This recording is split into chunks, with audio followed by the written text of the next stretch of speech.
اپنی اولاد کو بٹھا کے اہل بیت کی جو محبت ہے دین کے ساتھ، اہل بیت کی جو دین کے ساتھ وفا ہے، وہ اپنی اولاد کو بتائیں، اور اپنی اولاد کو بتائیں کہ جس طرح نبی کی محبت ہمارے اوپر لازم واجب ہے، اس طرح آل رسول کی محبت بھی ہمارے اوپر لازم ہے۔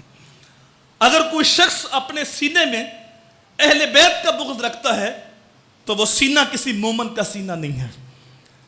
امام شافعی نے تو قلم توڑ دیے، آپ فرماتے ہیں نبی کے گھر والوں تمہاری محبت ہمارے اوپر کیوں لازم نہ ہو، ہماری تو اتنی دیر تک نماز ہی نہیں ہوتی جب تک آپ پہ درود نہیں پڑھ لیتے۔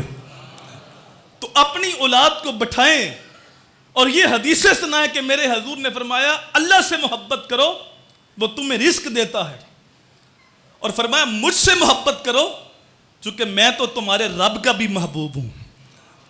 اعظم چشتی نے قلم توڑ دیے، اپنا معیار زمانے سے جدا رکھتے ہیں، ہم تو محبوب بھی محبوب خدا رکھتے ہیں۔ گلیوں میں آوارہ پھرنے والا شخص ہمارا محبوب نہیں ہو سکتا، کسی کی عزت کو آنکھیں پھاڑ پھاڑ کے دیکھنے والا ہمارا محبوب نہیں ہو سکتا۔ اپنا معیار زمانے سے جدا رکھتے ہیں، ہم تو محبوب بھی محبوب خدا رکھتے ہیں۔ تو فرمایا اللہ سے محبت کرو وہ تمہیں رزق دیتا ہے، تمہاری ضروریات کا کفیل ہے، تمہیں نعمتیں عطا کرتا ہے، اور مجھ سے محبت کرو میں تمہارے رب کا محبوب ہوں۔ اور آگے فرمایا میری آل سے محبت کرو کیونکہ وہ میرا خون ہے اور میرا نسب ہے۔ حضور نے یہاں ارشاد فرمایا کہ اللہ سے محبت کرو چونکہ وہ تمہارا خالق و مالک ہے، اور مجھ سے محبت کرو اللہ کے لیے، اور آگے فرمایا میری آل سے محبت کرو میرے لیے۔ یہاں آ کے لوگوں کو دین سمجھنے میں ٹھوکر لگتی ہے۔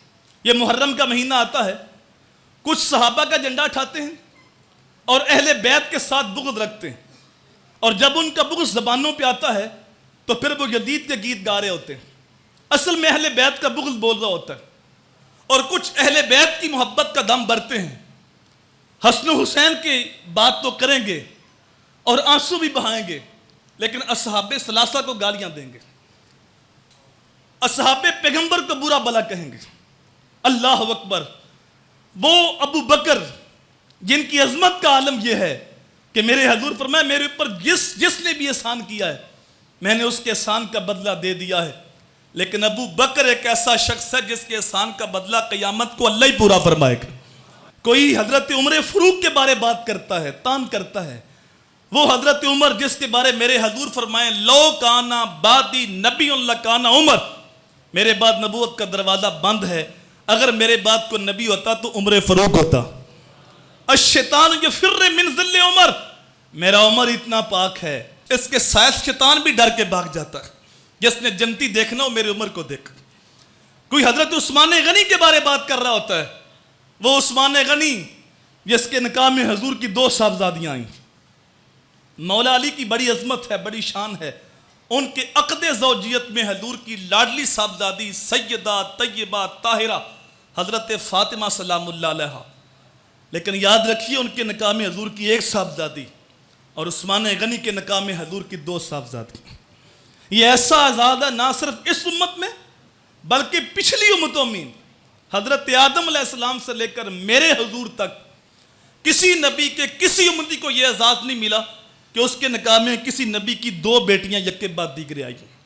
یہ اعزاز صرف عثمان غنی کو حاصل ہے۔ جب پہلی بیوی انتقال کر گئی تو حضور صلی اللہ علیہ وآلہ وسلم نے دوسری بیٹی کا نکاح عثمان غنی کے ساتھ پڑھا، اور وہ بھی حضور کی حیات طیبہ کے اندر انتقال کر گئی، اور ایک دن دیکھا کہ عثمان غنی پریشان بیٹھے ہیں، تو میرے حضور نے فرمایا عثمان میرے پاس اور کوئی بیٹی ہے نہیں ورنہ میں اس کا نکاح بھی تیرے ساتھ کرتا، اور پھر صحابہ سے کہا کہ اس کا نکاح کر دو، اور پھر اگلا جملہ حضور نے ارشاد فرمایا لو کانا اندی میات بناتن لزوجتک یا عثمان، اے عثمان اگر خدا محمد کو 100 بیٹیاں عطا کرتا اور وہ تیرے نکاح میں جاتی اور فوت ہوتی جاتی میں 100 کی 100 تیرے نکاح میں دیتا۔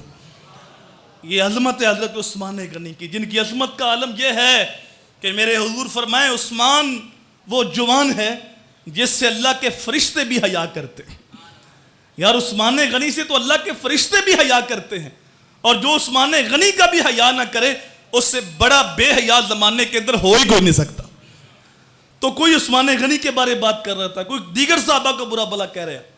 آپ کتنے خوش نصیب ہو, آپ صحابہ کے بھی نوکر ہو, اہل بیت کے بھی نوکر ہو. اہل بیت نبی کے گھر والے ہیں, صحابہ نبی کے در والے. ہم گھر والوں کو بھی مانتے ہیں, کس لیے؟ حضور کی نسبت سے. در والوں کو مانتے ہیں کس لیے؟ حضور کی نسبت سے. ہم نے نہ کبھی قطرہ دیکھا, نہ دریا پہ غور کیا, جس جگہ تیری جھلک نظر آئی وہیں ڈوب گئے.